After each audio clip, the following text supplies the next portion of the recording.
Hey guys, Tom itself here, and continuing on a theme of some of my recent videos, here's some more close-range gunfights, this time with another shotgun. And if you had to pick the worst gun in the game, hell, this would probably be in the running. Just kind of silly, actually.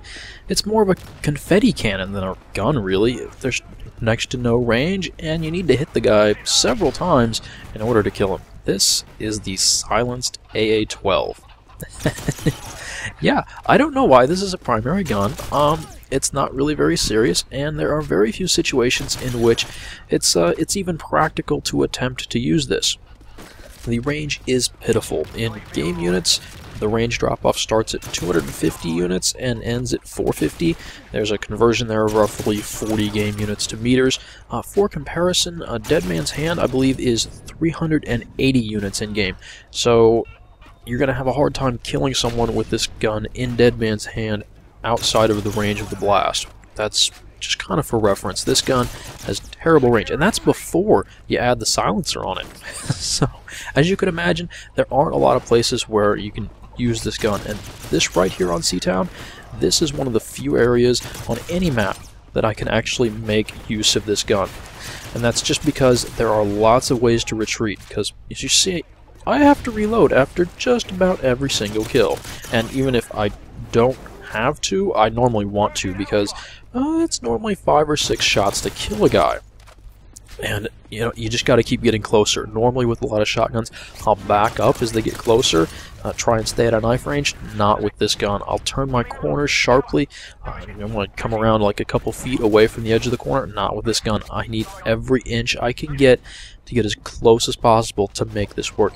And above all else, caution.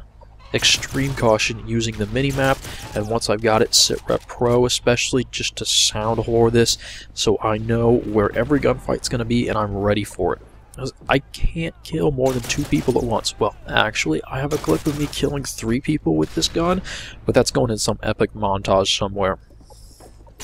So I start to think to myself, why don't you just knife these people? Well, you do actually have to end up running right over them as you kill them. I think that's the big difference.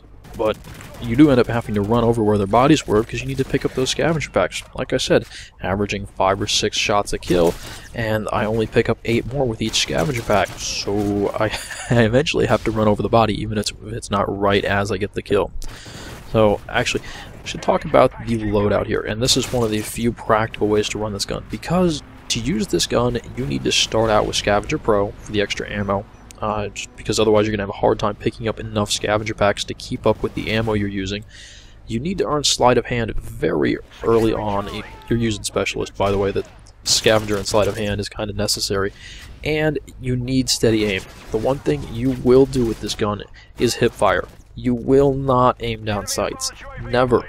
Never with this gun, because you need the bonus from steady aim in order to get range out of it. Now, you may say, well, why not range or damage? Aren't those important? No. The most limiting factor on this gun, just by default, is the insane spread that it gives. And you have to be so close, if you don't have steady aim, if you're not using it, that you're in knife range at that point, realistically, because the time it takes the gun to kill, the guy could run forward and lunge at you. Now, on this map, that area I had been in is great.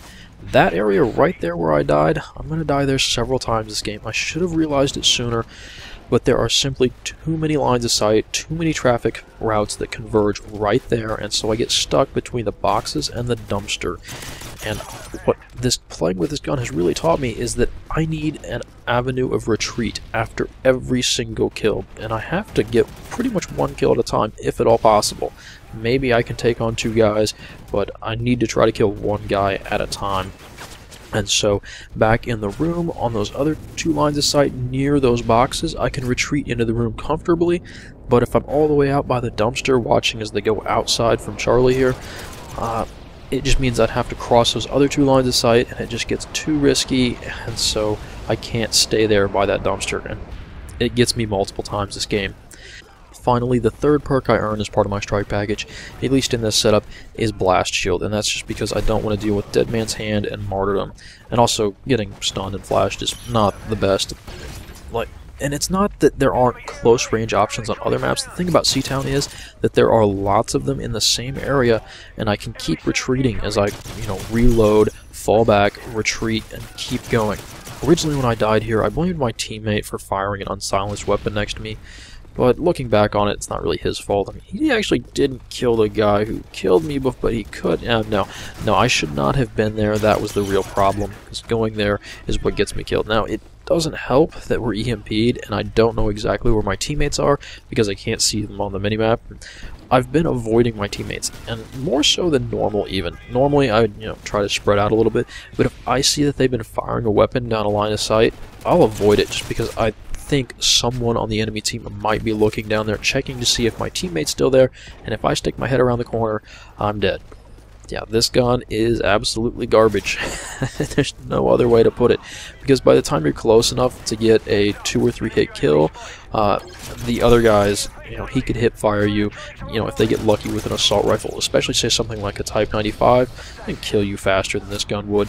So it's about being prepared for the situation and not really having the superior gun, because seriously, I can't think of a situation where this gun would be any better than a whole range of other options. In this game, I hadn't yet unlocked the damage proficiency, so instead I've got range. Eventually the thing to do, though, especially with any of the shotguns, is to run damage on it to start with when you're using Specialist. If you're using the AA12, you should be using Specialist for Scavenger and Sleight of Hand. You have to do it that way. Unless you're in a slower-paced game mode, then it might work out. Oh, ran out of ammo there and then forgot how to aim. Aiming down sights? What's that? Nah, not to worry. I'll remember how to do that soon. I suppose there's a little bit of benefit for the AA12 with bullet flinch, making the other person go off target, but it's not that great, and the time to kill is still quite long, even compared to any of the shotguns. I mean, you could almost get a second shot off with either of the pump shotguns, but with those you have the option of moving around and not having to stay on target and not expending all your ammunition as you try to kill a guy. So in this game, I do manage a fairly respectable score at 49-6, and it's not because this gun is great or I figured out exactly how to make it good. No, it's still a bad gun.